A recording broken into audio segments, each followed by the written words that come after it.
Good morning. I was having my quiet time this morning and I saw this vision of someone who was trying to strike dry ground. There was this hole in the middle of this dry, dehydrated dirt, and it was a well.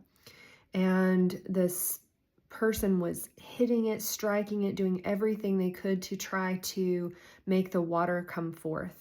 And they weren't having any success with that. So,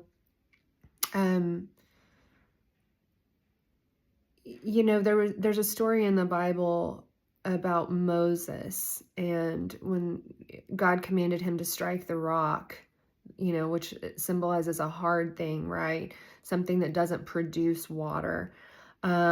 He struck it, but then he struck it again. God told him to do one thing and he did it, but he did it a second time in frustration, if I remember correctly.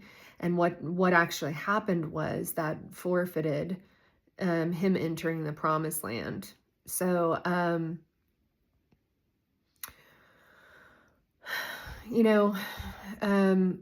what I was getting was that this well, it's not that it wasn't producing water.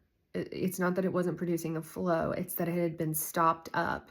So there is this verse in Genesis 26, and it says, "And Isaac dug again the wells of water which they had dug in the days of Abraham his father. For the Philistines," and remember we talked about this, that there were giants at the gates, and we talked about David and Goliath, and that the Philistines represent the works of the enemy, so or the enemy itself even. But in this instance, that Isaac dug again the wells of the water which they had dug in the days of Abraham his father, for the Philistines had stopped them up after the death of Abraham.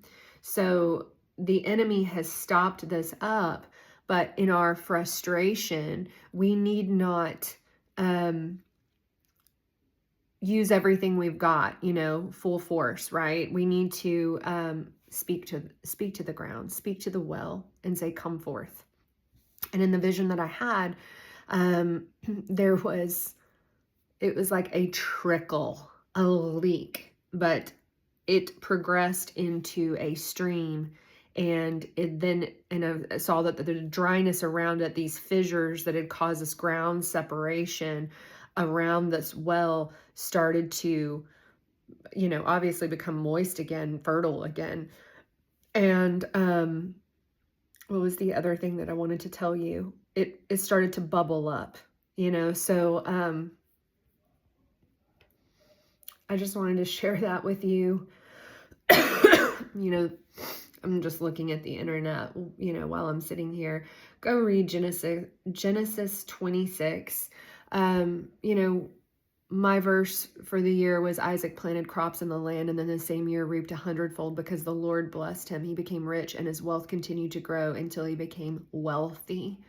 So when you hear the word wealthy, I want you to think W-E-L-L-thy. Wealthy. So our family sowed for three things that we sowed 2612 in November, I believe, of last year, for different things that we were believing God for. So get ready or not, because here they come. Love you.